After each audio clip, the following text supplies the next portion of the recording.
6 na ang tumulak. Anong nangyari? Bakit na-stuck up?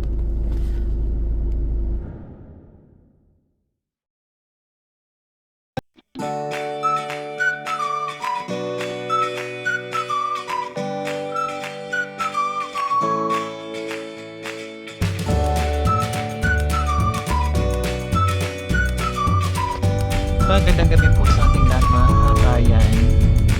Medyo malungkot yung ating pupuntahan mga kabayan. Hindi talagang malungkot po yung pupuntahan natin ngayon. Kasi nakatanggap kami ng balita.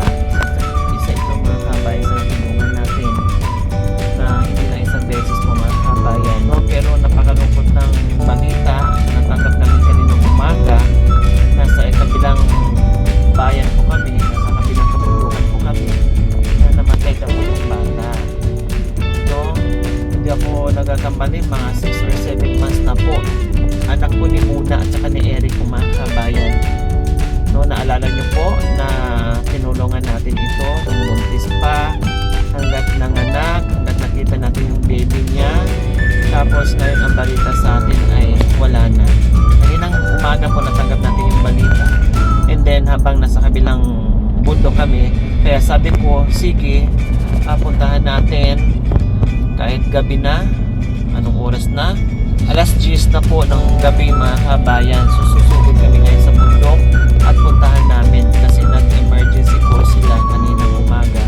Sabi ko, sige, kahit anong oras, basta kami ay pupunta at bababa at pupunta dyan sa bundok nyo para makita, no? Alamin natin yung sitwasyon nila. Kaya ito po mga kabayan, condolence sa pamilya ni Kuya Eric and Ate Puna. Pangalawang anak niya ito namatay.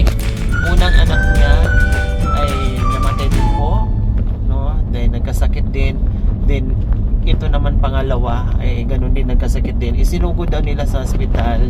Hindi ko alam kung ilang araw sila doon. Tapos yung balita kanina ay nawala na nga, no? Kaya lagi kong sinasabi sa kanila, pag merong sakit yung mga anak nila, no, ay huwag na patagalin hanggat maaari. Na maliit pa lang ang problema ay pupunta na sa ospital, sa center. May mga center naman tayo, pupunta na para mapa-check up at mabigyan ng sapat na gamot para doon sa anak nila na may mga sakit. Kasi minsan po mga kabayan, ito lang ang napapansin po sa mga katutubong aitas, sa mga kapatid natin, no? Pag may mga sakit sila, bata, matanda, natatakot sila pumunta ng ospital. Yung iba naman, alam nila yung ginagawa nila, tatakbo kaagad. Yung iba naman po, herbal lang. Yung iba takot talaga. Yung iba naman ay iniisip nila kaagad paano yung pabili ng gamot. Although libre sila sa hospital, no? Kahit ilang araw sila dyan, libre sila. Pero syempre, kung ano na yung gamot na pwede mong ilibre din sa hospital, the rest po na wala sa loob ng hospital, bibilhin mo po yun sa labas, no? Plus pagkain. Ang pasyente syempre may rasyon po yun, mati. Nasa public hospital tayo, talagang meron yun. Kailang yung pasyente lang. Pero yung nagbantay at yung nag-alaga, siyempre budget nila. Kaya yun po, marami talagang kawawa ng mga katutubong aitas, o hindi lang sa mga katutubong aitas, kahit sa atin mga kabayan ng mga unat. Yan din po ang nagiging cause o isa sa malaking problema. Once na nagkasakit tayo, pera ang nagiging sa atin. Kahit meron tayong iniinda at meron tayo at gusto natin magpagamot, nangingibabaw, sana kukuha ng pera. Walang mautangan, walang pabili ng gamot. Kaya tiisin na lang hanggat maaari, herbal, abularyo, no? Or ipapasa Diyos na lang. Ganun po madalas mga kabayan.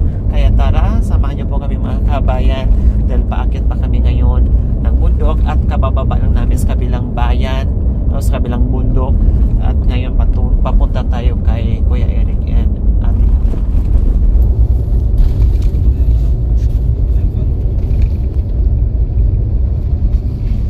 A few moments later. Eric, saan si Eric? Ano doon? Kailan namatay yung anak niya?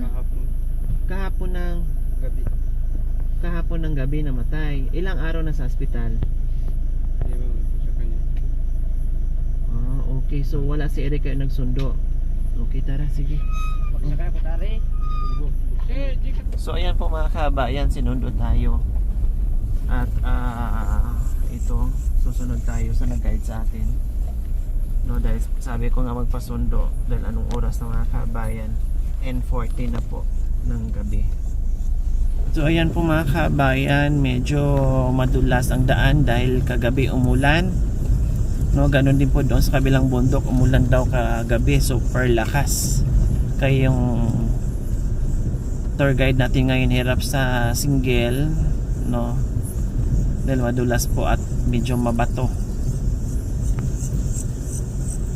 Tapos bandang unahan ay mabuhangin naman na malambot, kaya pati paan niya inutukod niya mga kabayan para hindi matumpa. Okay, so hindi pala siguro si Eric nagsundo sa atin kasi bawal, no, bawal magsundo yung namatayan. Tama, nawala sa isip ko. Yan ang pamanhiin ng mga matatanda syempre.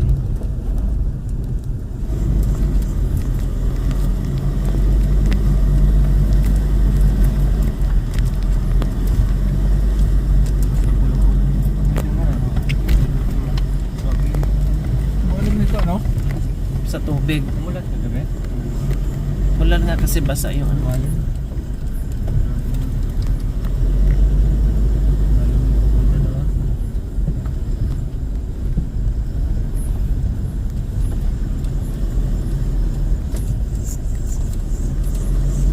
Sa tubig.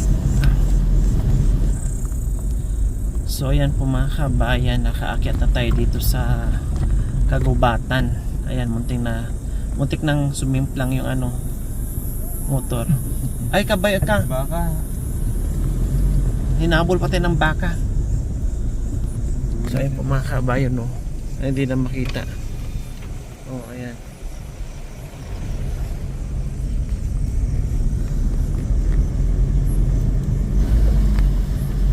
Alalay ka dyan ha. Kasi ano dyan, medyo malalim dyan banda. Yan o. Gila. Tingnan mo dyan kuya. Set mo kami para dito. So ayan po mga kabayan, nakarating na tayo dito sa bahay nila Kuya Eric and Ate Buna. Buti lang hindi masyadong madilim po mga kabayan, kahit papaano ay ayan, no, may buwan, hindi pa lumitaw ng husto, no, kaya hindi masyadong madilim yung kabundukan. So punta na tayo mga kabayan sa bahay nila Ate Bona.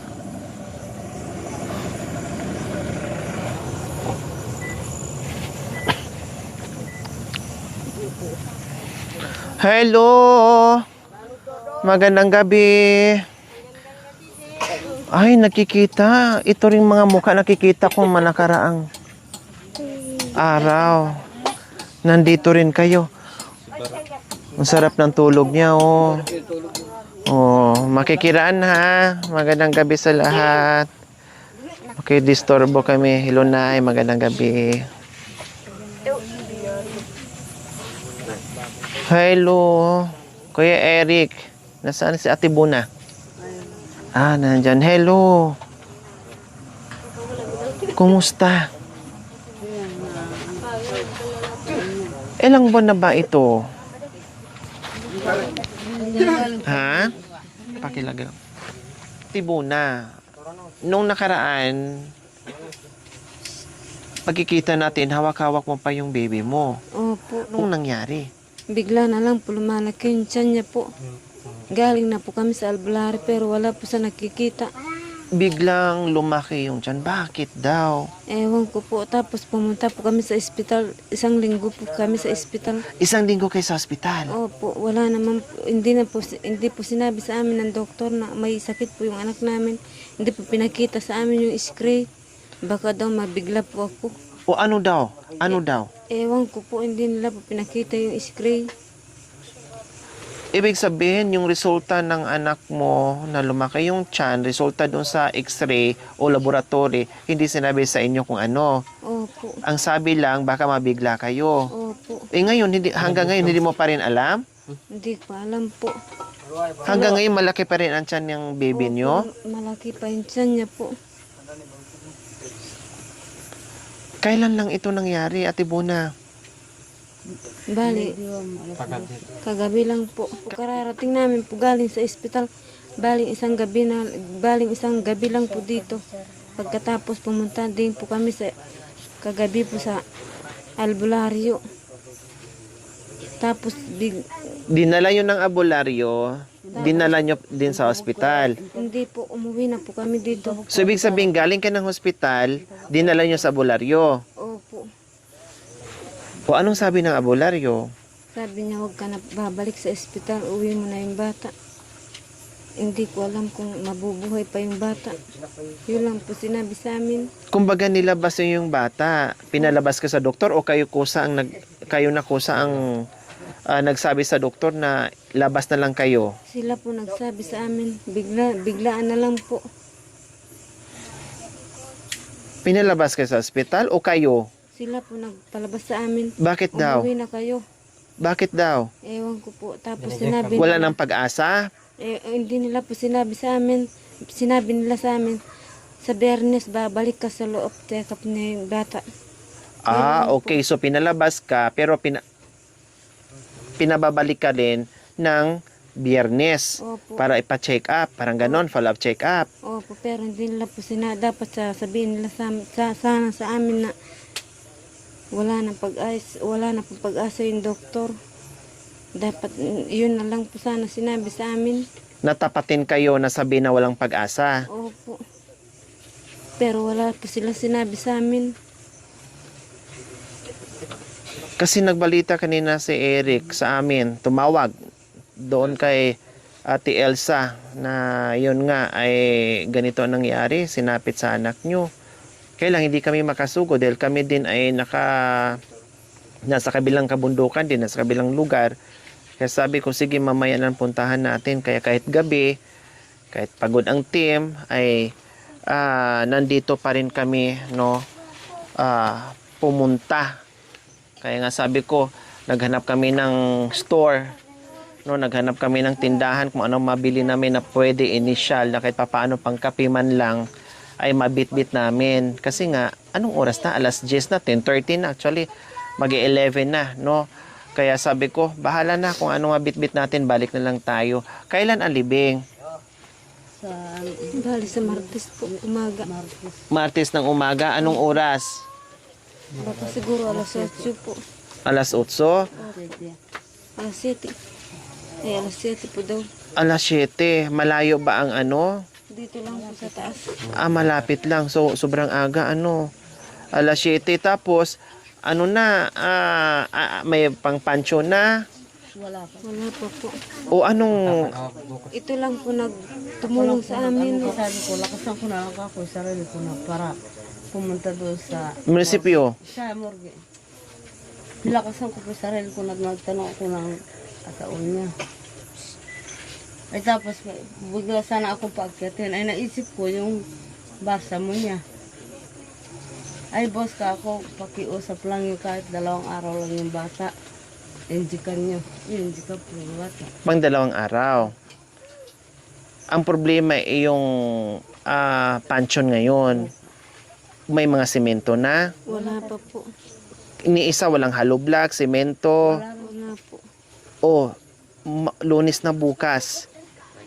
Lunes na bukas, anong gagawin? Anong gagawin Lunes na bukas? Saan gagawa ng paraan? So okay na yung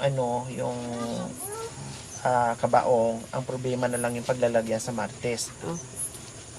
Walang bayad doon pag naglagay ng Wala naman po. libre yung lupa, parang Sa kanila ganon. po yung lupa. Okay. So ang problema na lang talaga natin is yung semento at saka ilang pirasong hollow blocks. Opo, yun lang po ang namin. Hindi bali, sige, ako na ang sasagot dyan. No, kaya nga kahit gabi na nandito yung team para alamin kung ano pa yung kulang at ano yung pwede naming magawa. para wala ng problema, no? Bukod dyan, siyempre nakikiramay ang buong team. Okay, sige. Ang gagawin natin is bukas, maaga kayo, bili ng materyales para magagawa na yung paghimlayan ng anak ni Ate Buna at saka kay Kuya Eric. Kasi maliit lang naman ito eh. Ilang piraso lang namang hollow blocks. Sino marunong gumawa? Marami po dun. Tulong-tulong na lang kayo. To, Opo, dalawa. tama, dalawang semento. Kasi baby lang naman to eh. Hindi naman to yung malaking pansyon, di ba? Hindi lang pamatanda. Oo, maliit lang yan eh. So, naisipin nyo. Pero kakausapin ko bukas po yung gumagawa na kung ilan po yung maano namin, magagastos namin. Oo, yung estimate. Opo. Sige. Ako, Pag nagbalita kayo, sabihin kung ano kung bibilhin. May motor naman, may kulong-kulong naman. O isakay natin para magawa nyo na. Lunes naman bukas, no? Kumusta, Ate Buna? Anong, alam ko, syempre, masakit. 9 months o kahit isang buwan. Alam ko yung nararamdaman mo ngayon. Dapat hindi nila sana po pinakita sa amin ganyan ang bata. Ha? Dapat paglabas na sana ng bata, kinuha nila sa amin.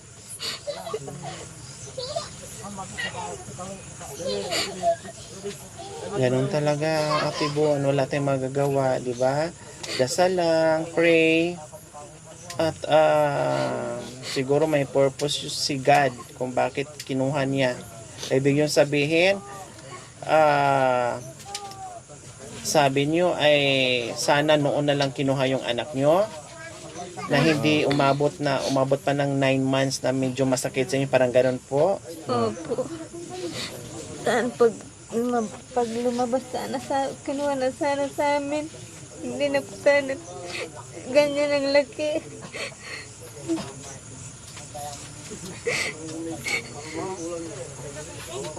Naintindihan namin yun, Ate Buna, kung gaano kasakit na mawalan ng anak, no? Alam namin yan, 9 na buwan, inaalagaan nyo na dyan sa tiyan, then 9 months din na inalagaan nyo, no?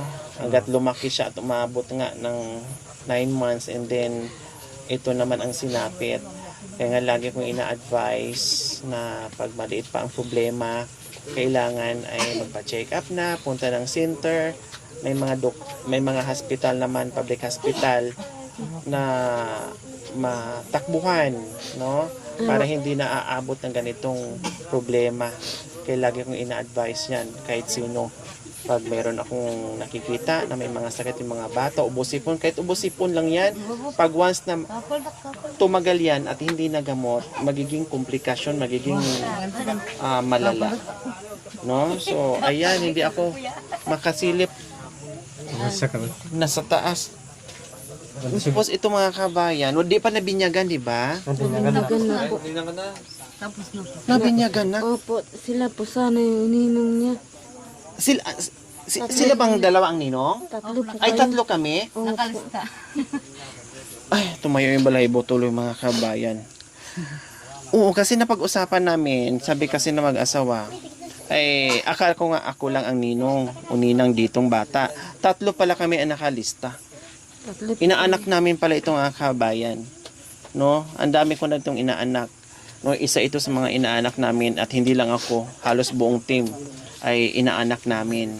Kaya sabi ko, tara, kasi parang kahit pagod ang team, kahit sobrang gabi na, delikado at mahirap yung daan, parang nakukonsensya ako na uuwi ng bahay na hindi ko masilip. Kasi nga, tumawag sila. Tumawag lang na pinaalam, hindi naman humingi ng tulong. Tumawag lang na pinaalam sa atin, kumbaga. Kasi nga, inaanak namin to eh.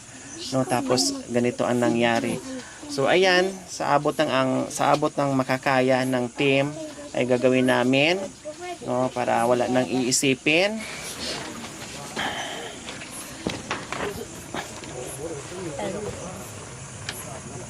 Hello, baby. Oo nga, no. Malaki na siya. Tapos, yung tiyan niya. Lumalaki po. Di ba lumaki yung tiyan? Bakit nakatakip yung ano?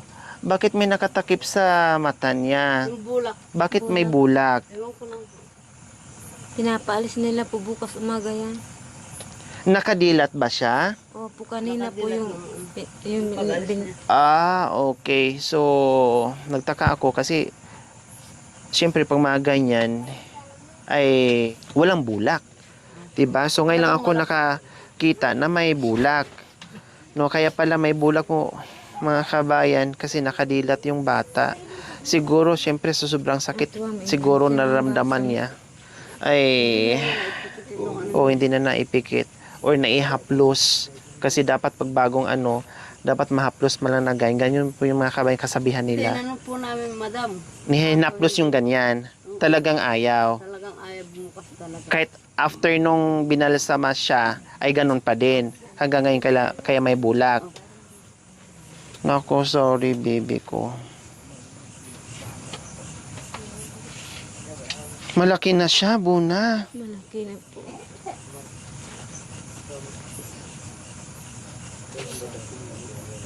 Malaki nga yung tiyan niya, oh. Hindi kasi. Matigas ba yung tiyan niya? Umiikot, madam. Akala mo po ba? Sa ano niya. Ewan ko po ano. Hinihilot nga namin. Parang may bulan o umiikot sa tiyan. Po, umiikot siya. Pumunta po kami. Pag yung hawakan mo dito, Akala mo po ba? lilipat dito. Parang hindi mo siya hindi mo mahuli-huli dahil umiikot, parang ganun. Kaya po hindi niya nakaya yun. Okay, so at least alam namin, tama yung punta namin, tama yung inisip ko kanina na baka may problema pa doon. No, kahit hindi nag-rely yung father, nagsabi lang, nagpaalam lang sa atin. Kasi nga, syempre, hinanakan natin. At least, mabigyan natin ngayon doon sa problema nila. Last time po mga kabayan, ganito yon. Nandito kasi ako last time. No? Tapos, nakita ko ito si Kuya Eric o si Paring Eric na may daladalang pako.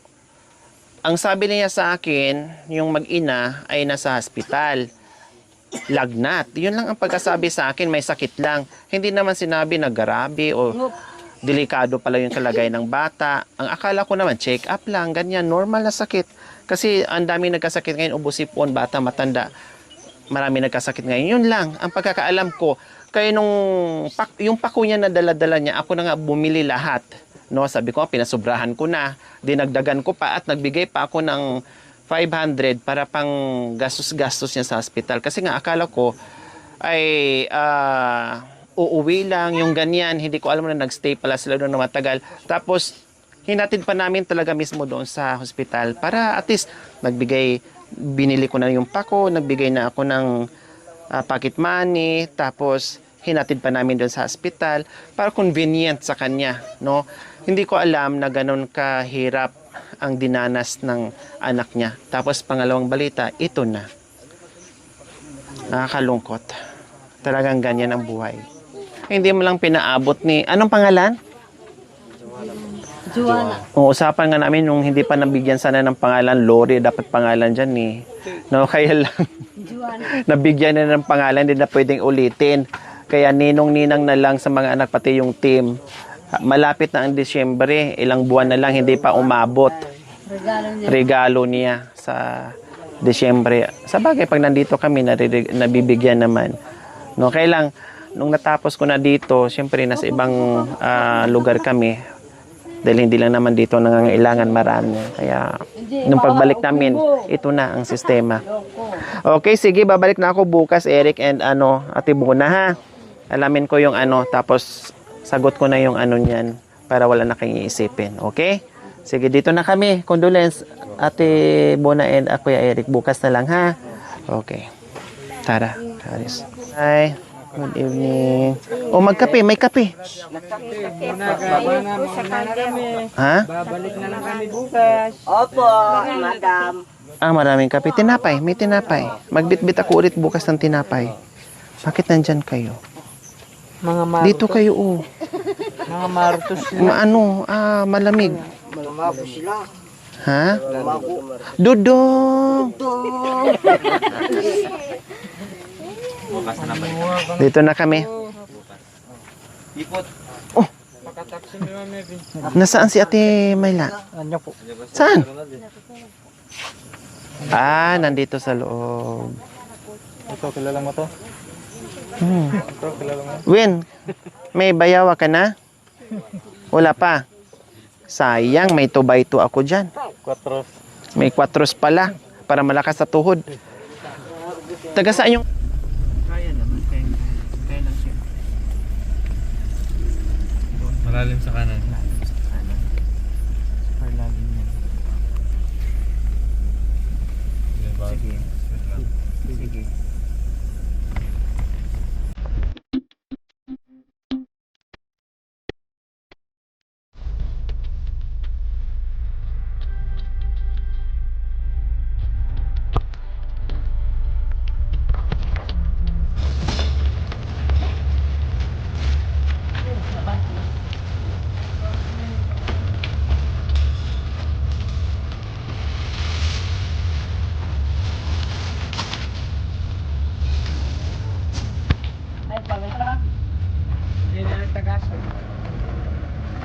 Yung motor nila, kalahati lang. Hihiyan na lang ni Dodong yun mamaya. So ayan po mga kabayan, paakyat na tayo ng kabundukan. Hindi po pala kakayanin sa dalawang kulong-kulong or isang kulong-kulong at isang may sidecar po mga kabayan, no? Dahil super bigat ang buhangin dito, nakakarga sa atin na 15 sacks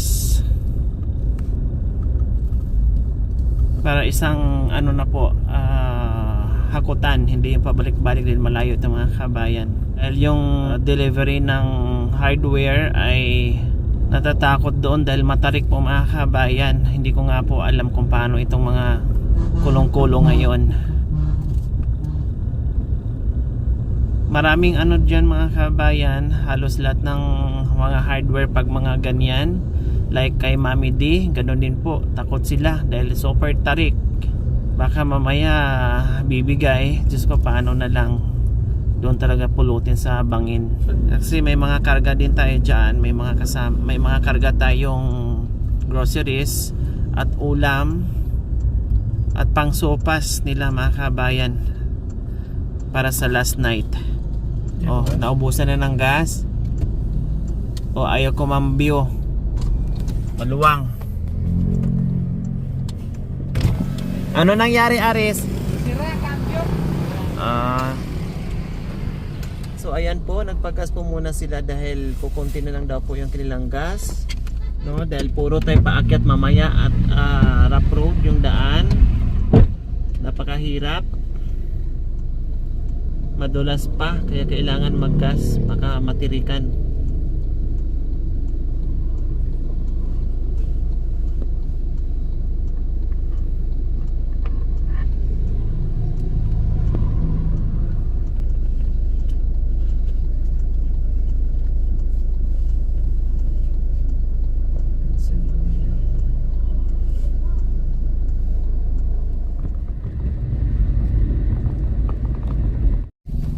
Saan daw makabili? Motor shop dyan lang siguro.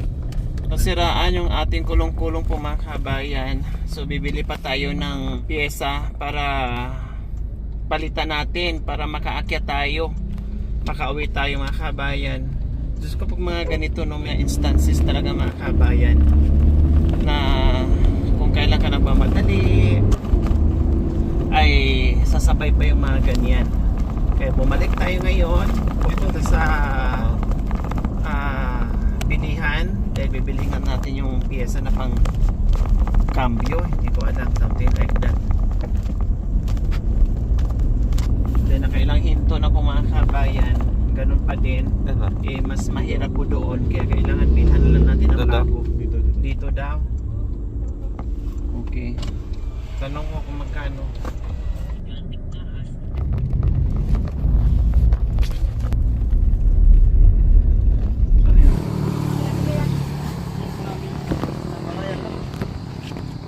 Sakay katarang bayo. Kapatid, nyari kapatid. Mga pagyabay. Bin. Sakay mo na lang pudong ko ito sa likod. Nabibigitan niya. Kina tulak na kun. Kina. Yung bitlog niya. Baka lumabas. Hinahanap niya kapatat, sisiram niya ate. Sirang. Huwag lang sira yung motor ha, wala tayong pambiling motor. Hindi pa rin alam class. Let's go, sakay ka na. Okay na po po.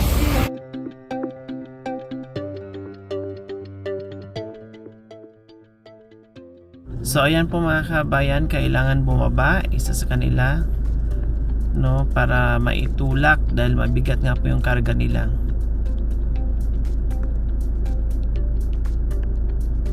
Ayan. Kumbaga first ladder pa yan. Meron pa doon. Tapos meron pa ulit. Ganyan po dito mga kabayan, pahirapan. O, tingnan mo. Kahit tinulak na po mga kabayan, pero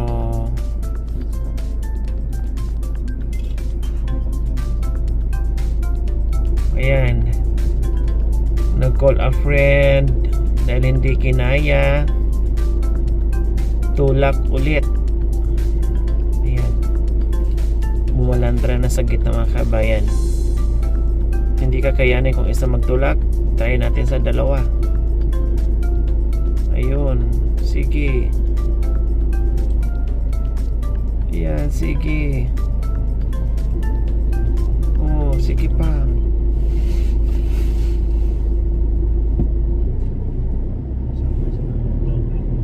So, yung pangalawang kulong-kulong po mga kabayan, or tricycle. Oo, umatras. Umatras, hindi nakayanan, umatras. Ayan, tinulungan. Thank you, kuya. Ayun.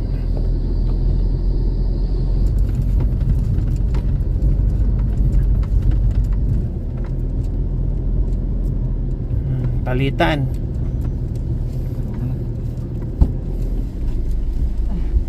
Oh, ito yung part dito mga kabayan na super hirap. Ayan, bumaba na yung isang driver sa isang motor para tulungan na, sanay puwersa na para makatawid na sa pinaka mahirap na daan. Lalo na pag umulan dito mga kabayan. Naku po, 4x4 kami dito. Kasi minsan dinala ko yung isang sasakyan dito, naku po, tinulak din. Nagtulak din kami. Ayan o, 1, 2, 3, 4, 5, 6 na ang tumulong mga kabayan. Dahil mabigat yung semento, mabigat yung hollow blocks. Oh. 6 na ang tumulak. Anong nangyari? Bakit na-stack up? Diniskarga yung hollow blocks po mga kabayan para gumaan. Wala pang lunch kami, ang buong team. Hindi pa namin yan nagawa na kailangan na bukas. Alas 3 na ng hapon. Lakas. Sige, ayun. Oh, umitim na yung usok mga kabayan.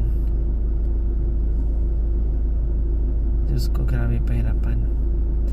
At meron pa pinakatarik mga kabay nandoon pa sa unahan. Kailang sementado po yun. Pero ito, mahaba-haba din po yung rough road po. Kaya mahirap ito kapag umulan, super dulas. At talagang lahat ng tubig na galing sa bundok ay dyan dadaan. Kaya lubak-lubak, no? Dahil sa tubig ulan po yung mga kabayan. O ito. O, sige.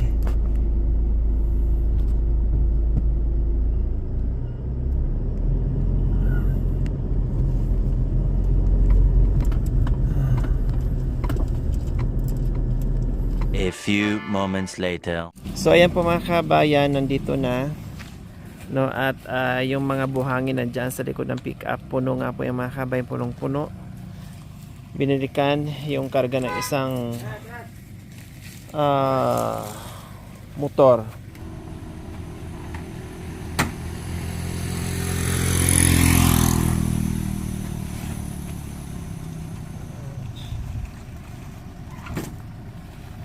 Oo.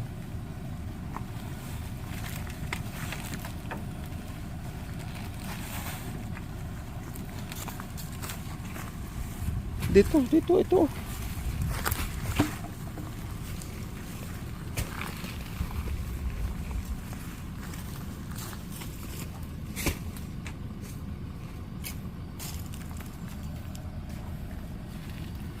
Antayin niyo man sila, mabigat yan kuya. Sige, dalawa kayo.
Bigat.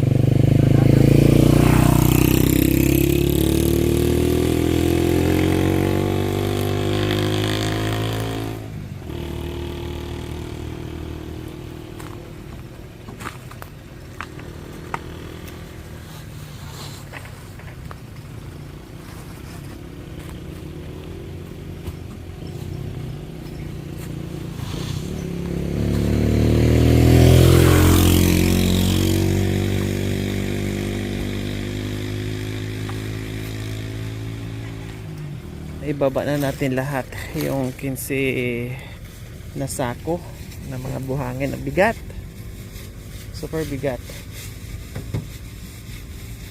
Yan. A few moments later.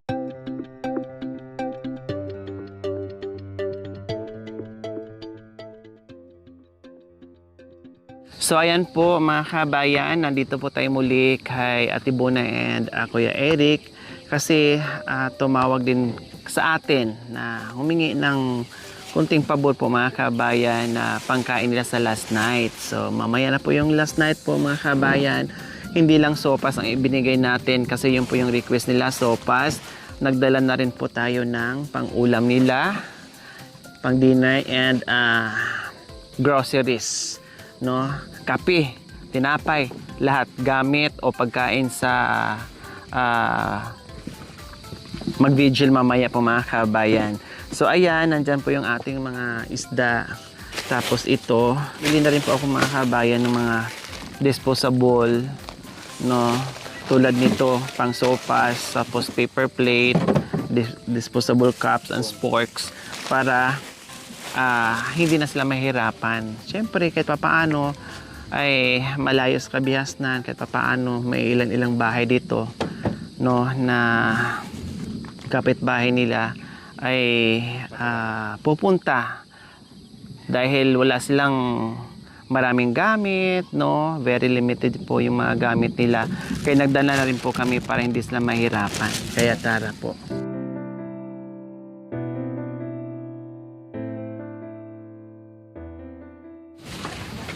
Hello. Diyos ko, anong oras na kami nakarating dahil sira yung motor na ginamit sa paghakot ng materialis. Nakailang tulak, nakailang balik. Pati kami pabalik-balik. Sira. Sa wakas, naihatid na rin namin yung materialis doon. Okay. Sa taas. Ay, Kuya Eric, ito. Yung request nyo pang tawag nito. Pang sopas, nandito. Ito, ha? So, ayan. Oh. Laman. Oo. Ito na yung pang sopas na picados. Tapos, ito na. And then, itong mga ibang, kung gusto nyo maglagay sa sopas ng gatas, di ba may gatas naman talaga yun? O lagyan nyo. Kumbaga, special na sopas na ang binili ko. Tapos, yung mga chichirya nandito na. Tapos, yung sahog ng sopas, nandito. Chicken, 1 kilo. Ha? Isang buo. May mga ulam. Isang buo na ito. At saka hotdog, 'di ba? May sopas din yung hotdog, ito na. Tapos itong mga isda diyan, bahala na kayo kung anong gagawin nyo, ha? Marami yan dyan. Tapos ito pa yung ibang mga kutkutin para mamaya. Ito yung ating mga May kape, tinapay. ricados at kape tinapay at may biscuit pa dyan. Ayan. Tapos bumili na rin ako ng mga disposable. Gamitin yung mamaya para pang sopas. Mangkok. Oo, yung pang sopas para hindi na kayo mahirapan. Okay, so Eric, nandoon na yung ano natin, Buna. Nandoon na yung materialis, kompleto na yon. No. Ginawa ko ng ilan yon? 25 na hollow blocks. Sobra-sobra. 25 na hollow blocks. Then, ginawa ko ng 3 yung semento. Then, 3 bakal. Then, yung ano bang tawag doon? Pala. Hindi po. Yung screen. Asayan. O, yung asayan. So, kompleto na yun doon. Kaya nagtanong ako kanina, yung 3 semento, sobra yun.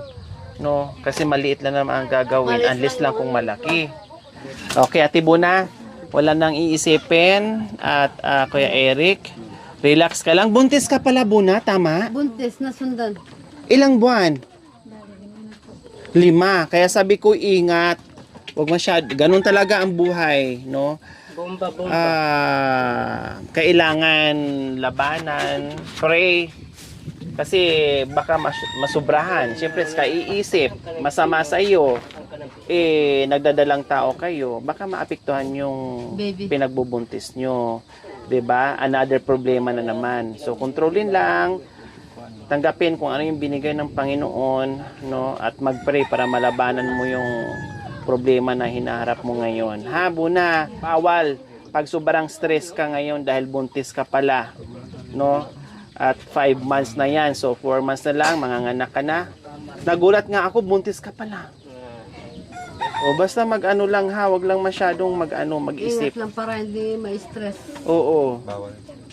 bawal yung ma-stress dyan. Okay, so ayos na, wala nang problema, Eric and Bona.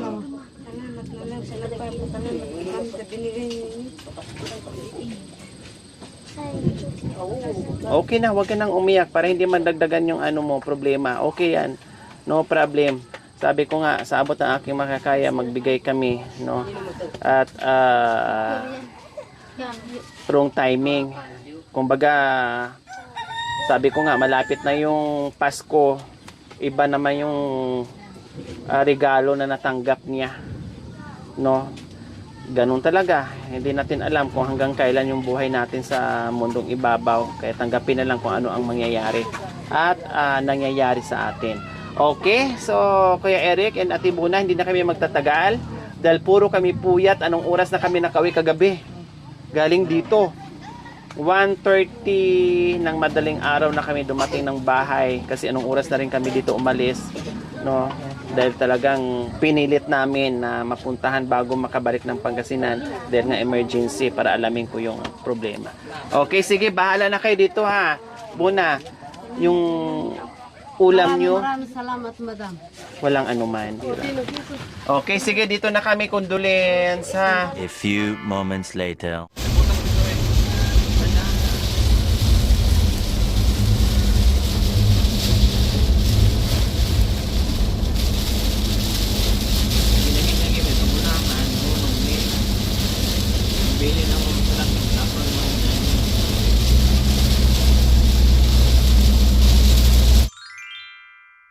Thank you for watching. Don't forget to like, share, and subscribe.